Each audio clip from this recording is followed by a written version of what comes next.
तो चलिए आज के इस वीडियो में हम आपको basic to advance zero level से अंग्रेजी आपको पढ़ाने वाले हैं। देखिए बच्चों, आपको यदि अंग्रेजी पढ़ने नहीं आती है तो सबसे बड़ी समस्या ये होती है कि आप अंग्रेजी को ना डायरेक्ट पढ़ना चाहते हो। सोचो, आप जब भी अंग्रेजी पढ़ते हो तो क्या पढ़ने से पहले उसकी मात्राओं आपने सीखा है?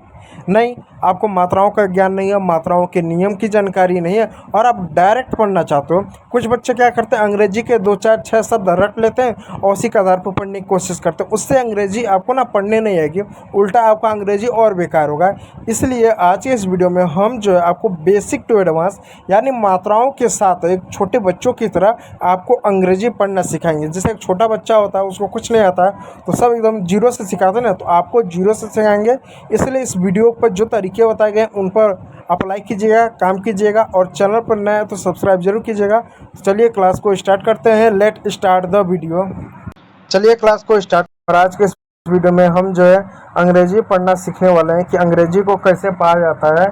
इसके लिए जो है आज के इस वीडियो में हम जो है सबसे पहले मात्राओं को पढ़ते हैं। देखिए बच्चों, हिंदी पढ़ो, अंग्रेजी पढ़ो या कोई भी भाषा पढ़ो, उस भाषा को पढ़ने के लिए पहला शर्त होता है कि उस भाषा में जो अक्षर हैं और अक्षर के बाद जो मात्राएं आती हैं उन दोनों को पढ़ो। तो अंग्रेजी में टोटल आपके 26 अल्फ़ाबेट होते हैं। कौन कौन से? ए से लेकर जेड तक जो आपने पढ़ा है, उसमें से 5 की अगर बात की जाए, कौन कौन सी? ए, ई, आई, ओ, यू। ये जो 5 हैं, ये 5 कौन है? ये 5 आपके स्वर हैं जिनको अंग्रेजी में हम वेवेल्स के नाम से जानते हैं। इन्हीं के आधार पर हम अंग्रेजी को पढ़ते हैं। तो देखिए दोस्तों, आज के इस वीडियो में हम जो अंग्रेजी के ए लेटर को पढ़ने वाले हैं कि ए को कैसे पढ़ा जाता है, ए मात्रा को। तो चलिए, ये आपका पार्ट 4 है और जो कि पार्ट 4 है, इसलिए हम जो है वीडियो नंबर जो हमारा नियम नंबर जो 8 है, 8 से स्टार्ट करते हैं। देखो 8वां नियम क्या है? 8वां नियम ये कहता है कि जब भी अंग्रेजी में ए के बाद आर ई हो, यानी जब भी अंग्रेजी के किसी भी शब्द में आपको बाद ए के बाद आर ई दिख जाए तो आप वहाँ पर उस ए का उच्चारण ए की मात्रा के रूप में करोगे। अब कैसे करेंगे? जैसे एग्जांपल तौर पर देखिए बच्चों, यहाँ पर एक शब्द है डी ए आर ई। अब हमको नहीं मालूम कि इसको क्या पढ़ते हैं। फिर यहाँ पे एक शब्द है डब्ल्यू ए आर ई। अब हमको इसको भी नहीं मालूम कि इसको अंग्रेजी में क्या कहते हैं, लेकिन हमको बस नियम मालूम है ए का। ए की मात्रा को हमको मालूम है कि जहाँ पर ए आए और ए के बाद आर ई हो, वहाँ पर हम क्या करेंगे? ए का उच्चारण ए की मात्रा के रूप में करेंगे। तो अब देखो कैसे पढ़ेंगे। डी का क्या होता है? ड होता है। और ए का उच्चारण किस रूप में करेंगे? ए की मात्रा के रूप में करेंगे। तो ए की मात्रा हमने लगा दिया। आर को क्या पढ़ेंगे? आर को र पढ़ेंगे। ठीक है, आर को यहाँ पर क्या पढ़ेंगे? यहाँ पर यह पढ़ें डेयर। ठीक है, और यहाँ पर ए की मात्रा पढ़ें डे। एक सेकेंड, इसमें ध्यान दीजिएगा, ए और यह पढ़ेंगे, ए की मात्रा पढ़ेंगे। इस बात को याद रखिएगा। ठीक है, तो अब जो है डी ए आर ई है, तो इसको अंग्रेजी में हम जो है डी का ड हो गया और ए का जो है ए और यह लिख देंगे। ठीक है प्यारे बच्चों, और आर का जो र है उसको हम लिख देंगे, तो आपका हो जाएगा डेयर। ठीक है प्यारे बच्चों, इस बात को हमेशा ध्यान दीजिएगा कि जब भी अंग्रेजी में किसी भी शब्द में ए के बाद आर ई हो तो ए को ए प्लस ए पढ़ते हैं। इस बात को ध्यान दीजिएगा। दूसरा, यदि आप वाक्य देखें तो दूसरा वाक्य आप देखें तो कुछ इस प्रकार है। अब इसको क्या पढ़ते हैं? हम नियम के आधार पर इसको रखते हैं, और नियम के आधार पर यदि हम रखें तो डब्लू का वो आपको मिल जाएगा, ए का क्या मिल जाएगा? डब्लू और य मिल जाएगा, और आ का क्या? आर का र मिल जाएगा।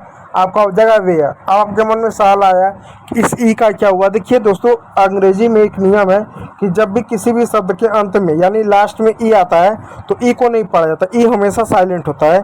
इस बात को ध्यान दीजिएगा। ठीक उसी प्रकार एक शब्द है एफ ए आर ई है।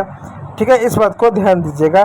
तो एफ का फ हो गया और ए का ए हो गया और य की मात्रा हो गया, और आर का क्या हुआ? र हो गया, तो ये आपका फेयर हो गया, ई आपका साइलेंट होगा। इस बात को ध्यान दीजिएगा। चलिए दोस्तों, 9वां नियम को पढ़ते हैं। 9वां नियम क्या है? 9वां नियम दोस्तों ये है कि जब अंग्रेजी में किसी भी शब्द के बाद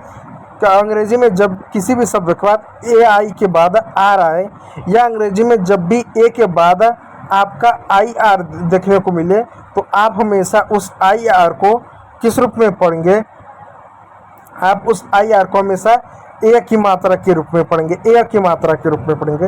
यानी वही चीज़ है, बस थोड़ा सा नियम चेंज हो जा रहा है। वहाँ पर क्या था? वहाँ पर यह था कि यहाँ पर आप नियम देखिएगा, यहाँ पर नियम था कि ए के बाद RE हो, यहाँ पर नियम यह है कि कभी भी ए के बाद IR हो तो वहाँ पर भी ए का उच्चारण करेंगे। अब कैसे करेंगे इसका एग्जांपल देखिए। इसे एक शब्द है, अब हमें नहीं मालूम इस शब्द को क्या पढ़ते हैं, लेकिन हमको नियम मालूम है और नियम के आधार पर यदि हम रखें तो सी का हमारा च हो गया, ठीक है, CH का हमारा च हो गया, इस ए को हम ए की मात्रा कर देंगे, ई की मात्रा, और आर को हम र कर देंगे तो हमारा हो गया चेयर हो गया। ठीक उस प्रकार प्यारे बच्चों यदि हम हेयर को देखें, हेयर कैसे होगा, एच का ह हो गया, ए का ए हो गया और आर का र हो गया, तो आपका क्या होगा हेयर। आपको यहाँ पर से यहाँ पर AI को जो है हम पूरा ए और य की मात्रा के रूप में आमतौर पे पढ़ेंगे। ठीक उसी प्रकार आपका PAIR हो गया, पेयर में सुथा जोड़ा। ठीक है प्यारे बच्चों, अब इसको किस तरीके से लिखेंगे, इसको जो है हम P का प लिखेंगे और AI को A लिखेंगे और R का र लिख देंगे, पेयर हो गया। इसी प्रकार अंग्रेजी के सारे शब्द होंगे, जैसे रिपेयर हो गया, एयर हो गया, स्टेयर हो गया, पेयर हो गया, हेयर हो गया, चेयर हो गया, आदि शब्द इसी प्रकार आएंगे। तो उम्मीद करूंगा वीडियो अच्छा लगा हो, यदि अच्छा लगा तो लाइक कीजिएगा, चैनल पर आए तो सब्सक्राइब जरूर कीजिएगा। वीडियो देखने के लिए बहुत बहुत धन्यवाद।